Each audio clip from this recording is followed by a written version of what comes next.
John Lusk here, Lusk Archery Adventures. Serious testing, successful hunting. Today I'm going to be testing the Veteran Broadhead. I've been wanting to test this for a while and finally I'm getting around to do it. It's hard to get the time during hunting season and with work and everything, but I'm finally getting a chance to test this out. Love the creativity. I love it anytime a small mom and pop shop, and that's literally what it is. This Veteran creates this Broadhead and starts the company. Man, I love the innovation. I love it anytime somebody comes out with something new like that. And this is designed to be kind of the best of both worlds, both mechanical and fixed. I'll be breaking it down and explaining how it operates in just a second here. And then I'm going to put it through a test and we'll see how well it performs. Great company, great customer service, really nice to talk to, but let's see how the Broadhead does. So let me introduce you to the Veteran a little bit here. First of all, in terms of the components, you have a 7075 grade aluminum, T6 grade aluminum right here, which, you know, I prefer steel in a Broadhead application, but aluminum in 7075 T6 is actually really strong. I found it held up really well in all the tests I've done using that aluminum so far. And then the blades are 440C stainless steel, so a nice blade. It's 0.036 inches thick. The tip itself, I believe, is a 420 steel. You notice it has this little hole in the head, and the reason for that is you can put a little wrench in there and unscrew the tip and the head there, and then you can replace the blade assembly as well as the springs if needed, but you're really not supposed to ever have to replace the springs. It's got two springs. It's got an internal one and then it's got an external one, and both of those work together. When the blade is closed, the springs are held in tension, and then when the head hits something and penetrates up to here, it hits an animal right here, you see it pushes back really easily and the blades deploy like that, and they deploy really quickly and strongly. And then as they hit a resistance, of course, they're pushed back. In the open position like that, when it penetrates, it's a full 2.5 inches of cut. So you're getting a really nice wide cut. In the closed position, you're getting at least 1.25 inches cut. So when it's fully closed, you're getting 1.25 inches. Open, you're getting 2.5 inches. And as it penetrates a medium, these blades like fold back. So if it hits a bone or something like that, the blades fold back. And you can see they fold back together. So if one of them is folding back, the other one is folding back as well, like that, okay? And so, so that's how you have the head. Now, if you want to close it, you got to be a little careful here. I was playing around with it earlier, and you see my finger right there. Okay, yeah, the other blades are really sharp. And the blades are deployed like that. And I cut myself right there, okay? You got to be careful you don't do that. These things are super sharp. And so you put these little wings, these safety wings over the blades, and don't think like, oh, I don't need the safety wings. Yeah, you really do want to use the safety wings. Okay, so then you have it in that kind of a position. You just depress this spring like that along that O-ring, and then you close them, and then the O-ring slides up against that spring and holds the blades in place. So when they're held in place on the end of an arrow, I mean, they don't rattle. They're really secure. They're very secure. It's a really secure retention system in that sense to keep them in a fixed position. And then again, when you penetrate and something hits against this little red O-ring, the blades deploy just like that. So that's how it works. What I'm going to do is I'm going to put it through a test and see how it does. I'm always looking for new ways to test broadheads, and for 2019 I've been pretty consistent in using a mixture of MDF and steel and rubber foam matting, and sometimes using some gel, and then sometimes using concrete blocks, cinder blocks and stuff like that. So I'm looking ahead to 2020 and wondering what I'm going to use as a set medium to compare all my broadheads. And so I'm kind of experimenting in different mediums. For the Veteran, what I'm going to be using is this little paddle, okay? This is like my animal paddle, okay, my elk paddle. What it is I've got an elk scapula right there in the center, okay? You can see that elk scapula. And then I've got 4 layers of foam, okay? I've got this rubber foam matting. I've got 2 in the front and 2 in the back. And the reason I'm using this is I think the rubber foam, it's a good comparison to hide, a little bit of tissue.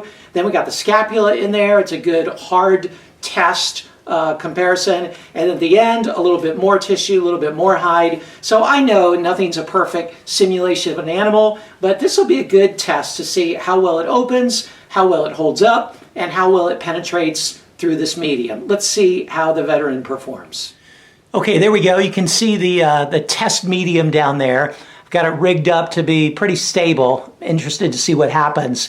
And as with all my tests, I'm shooting my Bowtech SR6, just loving this bow. Man, I've taken so many animals with it so far this year. It's just been performing incredibly well.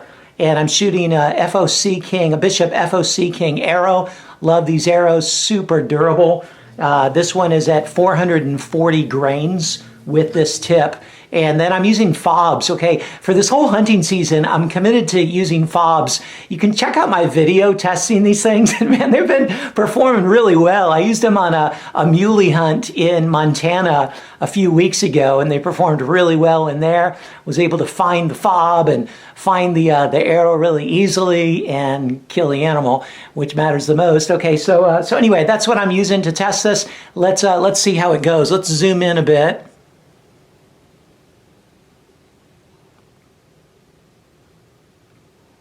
There we go. All right. That knock flew back, about drilled me. Okay, let's go check it out. Okay, there you see the arrow as it penetrated, and you can see the slit that it made right there.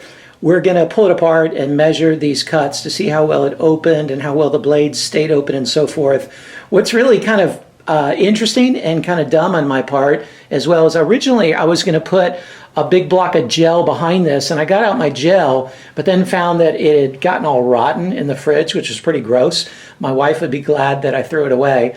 And so I forgot to put something else behind it because the gel was going to keep it from going too far.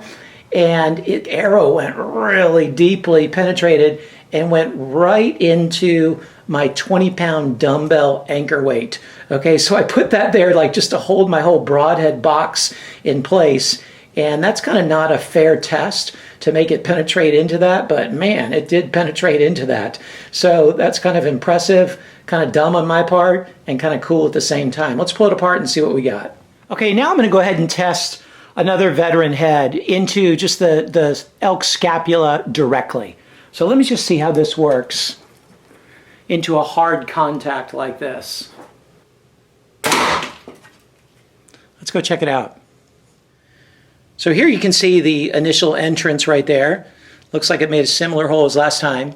And I put a board behind it, and you can see that it blew right through that, through the second layer, the next layer of MDF. You can see it went right through there, penetrated well through that, made a nice hole. And then there's the head right there. Let's go ahead and examine it and see how it did compared to the first time. Here's the two heads. So I shot the first one into the scapula. That was this one. It blew right through right there, and I forgot to put a board or something behind it, and so it went clean through the scapula and went into this 20-pound dumbbell that I had in back of it, and actually kind of put the hurt on the dumbbell, but the dumbbell put the hurt on the Broadhead as well. Let me make sure you can see that there. So, the blades held up pretty good, but the ferrule itself got jacked up, and you see it got bent right there, and the tip got mangled and destroyed.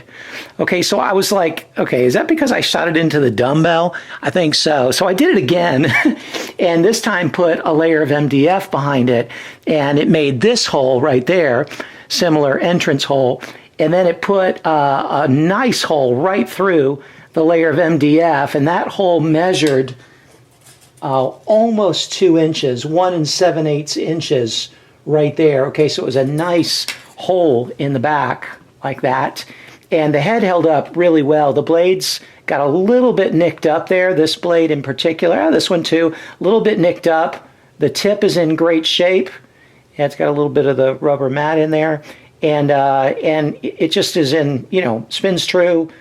Really nice job. So Great head, not designed to hit a 20-pound dumbbell steel plate, but on the elk scapula and on the half-inch layer of MDF, man, it held up surprisingly well and made a nice cut through the MDF. So great job, veteran.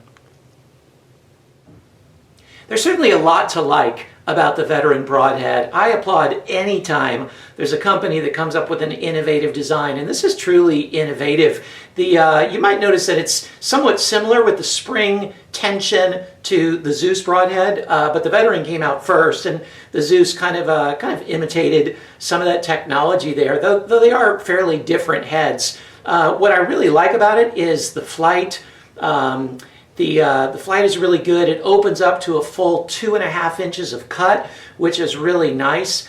It's relatively durable, not the most durable head on the market, but relatively durable, especially with the way the blades can depress back when they hit some hard medium like that. Penetrates well for such a large cut, again, because those blades retract back due to the spring tension. They fold back a bit as they go around those blades. I wish the entrance hole were a bit larger. It's that original 1 1/4 inch entrance hole, which is larger than any over-the-top opening Broadhead, but not as large as the classic rear deploying Broadhead. It's kind of a good medium in that sense. But I'd say this is definitely worth a look. If you're looking for a big cut and a relatively good penetration, pretty durable, I think this will get the job done. Well done, veteran.